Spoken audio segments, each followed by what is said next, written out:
The United States of America was named after an Italian? America is a feminization of Amerigo Vespucci. Born in Florence in 1454, the seafaring son of a notary crossed the Atlantic a few years after Columbus. Unlike Columbus, who believed until his death that he had visited Asia, Vespucci identified the landmasses he encountered as a new world. I have found a continent more densely populated and abounding in animals than our Europe or Asia or Africa, he wrote. This report circulated widely in multiple languages as a book called Mundus Novus, made possible by the invention of the European printing press. In 1507, a German cartographer named Martin Waldseemüller, living in northern France, carved a new map of the world on 12 wooden blocks, based on his French edition of the Mundus Novus. On the single printed copy of this map that survives, one can see Waldseemüller create a novel label for the new world, a wink at Vespucci. America. As legions of natives slaved on Spanish plantations and mines until death, the Europeans faced an ethical dilemma.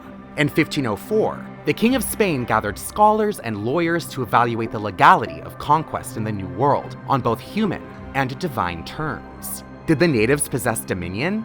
Did they possess sovereignty? Regarding dominion, the Europeans turned to Roman law. As Columbus claimed that Taino had no property, they therefore did not own any land. Regarding sovereignty, they turn to Aristotle's Politics, which claims that all relations are relations of hierarchy. The soul over the body, man over animals, men over women, masters over slaves. Aristotle views slavery as natural, and that those who are by nature possessions are those who have a lesser capacity for reason, and that slaves would be better off with a master. In Spanish eyes, the Taino were natural-born slaves. Furthermore, their deaths from European diseases appeared signs of divine providence. In actuality, the European ships which introduced cattle, pigs, goats, sheep, chickens, and horses to the New World also introduced alien crops and disruptive weeds, not to mention invisible pathogens causing smallpox, measles, diphtheria, trachoma, whooping cough, malaria, typhoid fevers, yellow fever, dengue fever, scarlet fever, amoebic dysentery, influenza diseases, and the Black Plague, which had recently slain half of the European population. Natives proved vulnerable to these pathogens, namely because they did not live in such close quarters with domesticated animals and rats and vermin, as they generally maintained a different tradition of animal husbandry, game management. By burning forest undergrowth, the Indians crafted vast pastures, attracting and guiding herbivores and those that preyed on them across the continent, such as the American bison.